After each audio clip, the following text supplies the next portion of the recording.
Students, आज की इस टेंस की थर्ड क्लास में हम कंटिन्यू कर रहे हैं present perfect tense. Present indefinite हो गया, उसकी आइडेंटिफिकेशन क्या होती है? ता देती। प्रेजेंट कॉन्टिन्यूअस की क्या होती है? और प्रेजेंट परफेक्ट की क्या होगी? यहाँ देखो, प्रेजेंट परफेक्ट की आइडेंटिफिकेशन होगी जब कोई काम हो चुका है या फिर चुके हैं या फिर गया है या फिर दिया है और भी है, लिया है, किया है, ली है, दी है, की है आदि। मतलब ऐसे सेंटेंस जिसमें ताते दी ना आ रहा हो और रहा रहे रही ना आ रहा हो, वो क्या हो जाएगा? वो परफेक्ट हो जाएगा, प्रेजेंट परफेक्ट। अब यहाँ पर हेल्पिंग वर्ब क्या लगती है? अब देखो, आप में से कई बच्चों को कंफ्यूजन होगी कि हैज का लगता है और हैव का लगता है। अब हैज किसके साथ लगता है? थर्ड पर्सन सिंगुलर के साथ। और थर्ड पर्सन सिंगुलर मैंने आपको बताया था कौन होते हैं? फिर से बताओ। ही, शी, इट और तो इनमें से कोई अगर हो सब्जेक्ट तो हैज लगाना। She has, he has, it has, Seema has, Dev has. और बाकी सबके साथ यानी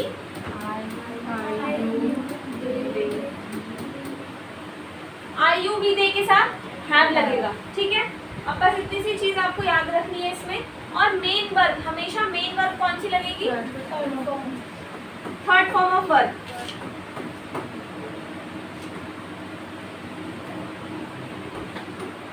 थर्ड फॉर्म ऑफ वर्ब।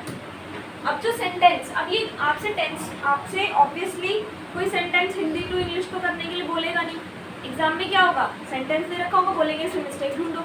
अब वहां पर हैज हैव लगा हुआ है लेकिन फर्स्ट फॉर्म यूज की हुई है या सेकंड फॉर्म यूज की हुई है, तो आपको गलती नजर आ जाएगी कि यहाँ सेकंड नहीं या थर्ड फॉर्म आनी चाहिए, फर्स्ट नहीं थर्ड फॉर्म आनी चाहिए।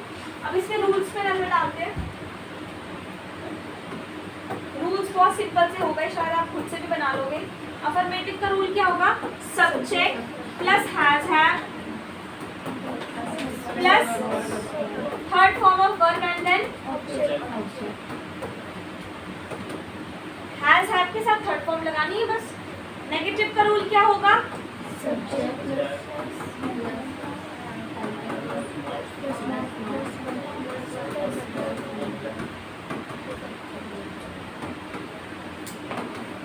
Subject has have not third form and then object. Interrogative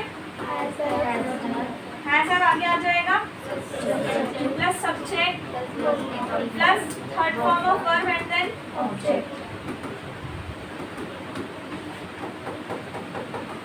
negative interrogative क्या होगा मनीष? यहाँ पर देखो, हैज हैव प्लस सब्जेक्ट के बाद क्या आएगा मनीष?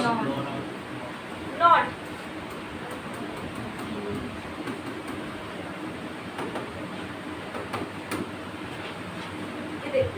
दो चीजें याद रखनी है बस कि परफेक्ट टेंस में हेल्पिंग वर्ब हैज और हैव लगती है और थर्ड फॉर्म ऑफ वर्ब आएगी। हैज किसके साथ आएगा? ही, शी, इट और नेम के साथ। आई यू बी दे के साथ हैव आएगा। इतना समझ में आ गया? एक सेंटेंस ले लो।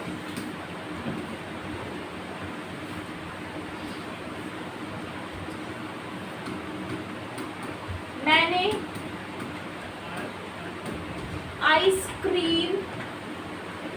आइसक्रीम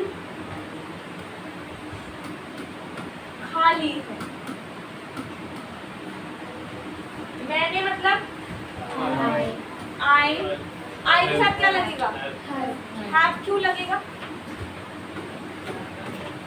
हैव क्यों लगेगा? क्योंकि सिंगुलर है, क्योंकि थर्ड पर्सन सिंगुलर नहीं है, थर्ड पर्सन नहीं है, इसीलिए I is a first person. I have खाना मतलब ईट की सेकंड फॉर्म और थर्ड हमें कौन सी लगानी है? थर्ड वाली। तो आई हैव ईटन आइसक्रीम, ठीक है। नेगेटिव इंटरोगेटिव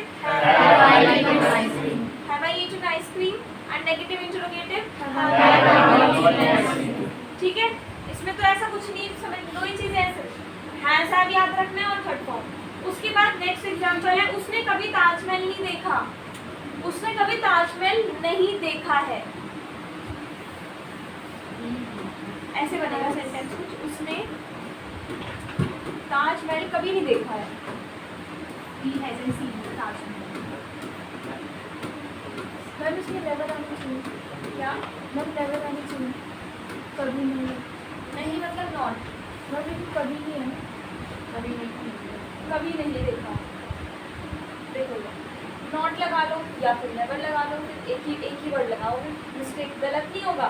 लेकिन अगर हम इसको टेंस के हिसाब से लेके चले तो हेल्पिंग वर्ब क्या लगेगी? He has. और जब टेंस के अकॉर्डिंग बनाते तो ही हैज नहीं देखा मतलब he has not see so seen, he has not seen Taj Mahal, और कभी है तो एवर लगा दो, he has not seen Taj Mahal ever, उसने कभी देखा नहीं, ठीक है। उसके बाद नेगेटिव इंटरोगेटिव तो आई होप आप बना ही लोगे। अब एक और एग्जांपल, वो फिर से होमवर्क करना भूल गया है। ये तो बड़ी रिलेटेड सा मैसेज वो आ गया सेंटेंस।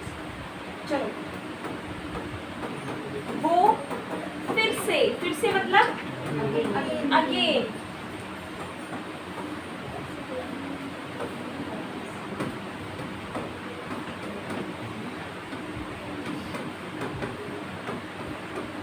अब लास्ट में क्या है? गया है, देखा है, ली है। तो ये क्या आइडेंटिफिकेशन, इसका मतलब ये जो सेंटेंसेस हैं ये पास्ट परफेक्ट है। वो फिर से होमवर्क करना भूल गया है। He has forget का forgotten। He has forgotten, भूलना, forgot हो गया, फिर से होमवर्क करना। क्या भूल गया? क्या आएगा? He has forgotten his homework again, ठीक है। his नहीं लगाओगे तो भी चलेगा, बट मैंने लगा दिया, नहीं भी लगाओगे तो भी चलेगा। हाँ? He has forgotten his homework again, या फिर he has forgotten to do his homework again, या फिर he has forgotten to complete his homework again। अगर यहाँ होता पूरा करना भूल गया, अगर एक वर्ड और लगा दूँ तो complete भी वर्ड आ जाएगा, ठीक है। चलो अब ऐसे सेंटेंसेस की प्रैक्टिस करते हैं, और आज की क्लास में इतना ही। Thank you.